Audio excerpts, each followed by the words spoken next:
Explaining the Balkan Wars. In the 19th century, the Ottoman Empire faced many nationalist movements. In 1832, Greece would be the first to gain its independence from the Ottomans, and in the following decades, Romania, Serbia, and Montenegro would all gain their independence, with Bulgaria getting its own principality. The Austro-Hungarians would also occupy Bosnia. Wars between Serbia and Bulgaria and the Ottomans and Greece would encourage the nations to build their own armies. However, the nationalist rebellions within the Ottoman Empire would continue. In 1908, the Young Turk Rebellion would restore the constitution to the Ottoman Empire. The chaos caused by the rebellion would lead the Bulgarians to finally declare their independence, and, under Tsar Ferdinand, they would grow their army. The Austrians would also annex Bosnia, ending Serbian hopes of expanding north. Albanian uprisings would then threaten Serbian hopes of expanding south. These uprisings corresponded with the Italian invasion of Libya in 1911, which showed that the great powers no longer needed to preserve the Ottoman Empire and showed the Ottomans' rule as weak. With the Ottoman Empire now known as weak, the Balkan countries now knew that they could take the territory that they wanted from the Ottoman Empire. Because of this, the Serbians signed an alliance with the Bulgarians, promising them southern Macedonia after the war. In 1912, Greece would join this alliance, fearing that they wouldn't get any territorial gains. Finally, Montenegro would join this alliance, and the Balkan League would be formed. The nations would begin to mobilize their armies, and in early October of 1912, Montenegro would declare war on the Ottomans. They would be joined by their allies on the 17th of October, just before the Italians made peace with the Ottomans.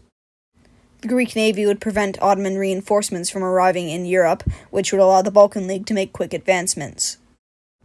In just over a month, the Bulgarians had advanced south to the Aegean Sea and had laid siege to Adrianople. Meanwhile, the Serbians moved south into Albania, the Montenegrins moved east, and the Greeks moved north. While all of this was going on, the Albanians in Vlora declared their independence. The Bulgarians would try taking Constantinople, however this attack would be repelled, and along with the Montenegrins and Serbians, they would sign an armistice with the Ottomans, which would lead to eventual peace talks beginning. However, Adrianople was still under siege, and the Greeks continued to fight.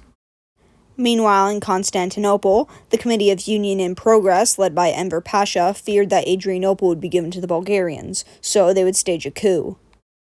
Because of this, Bulgaria, Serbia, and Montenegro would continue fighting in the war. The Bulgarians would fend off an Ottoman counterattack, and in March of 1913, the Bulgarians would finally capture Adrianople. The Ottomans would be forced to make peace, and at the Conference of London, overseen by the great powers, peace would be made. The Ottomans' European territories were divided, however, there were still some disputes. The Albanians, who had declared their independence during the war, did not gain as much land as they hoped for, and the Albanian independence angered the Serbians, who had occupied their territories. The Serbians, now seeing that they wouldn't get as much land as they hoped for, would break their agreement with Bulgaria and would continue to occupy southern Macedonia.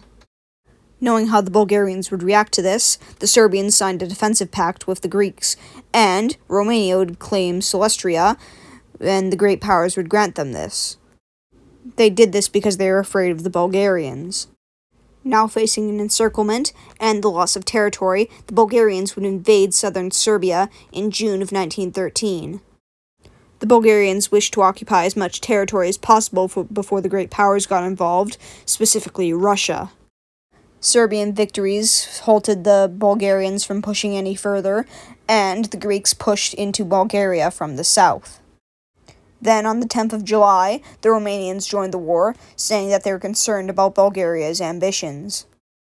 The Romanians would cross the Danube River and would capture Varna with little to no resistance. This convinced the Ottomans, who wanted to reclaim their lost provinces, to join the war. The Bulgarians were now surrounded on all sides, and the situation would become untenable. The Bulgarians were pushed out of Serbia, and then all foreign nations began to push into Bulgaria. With the Bulgarian capital of Sofia being threatened, the Bulgarians would sue for peace. In conclusion, the Balkan Wars were two military conflicts which depleted the Ottoman Empire of almost all of their territories within Europe. Thank you for watching this video on the Balkan Wars.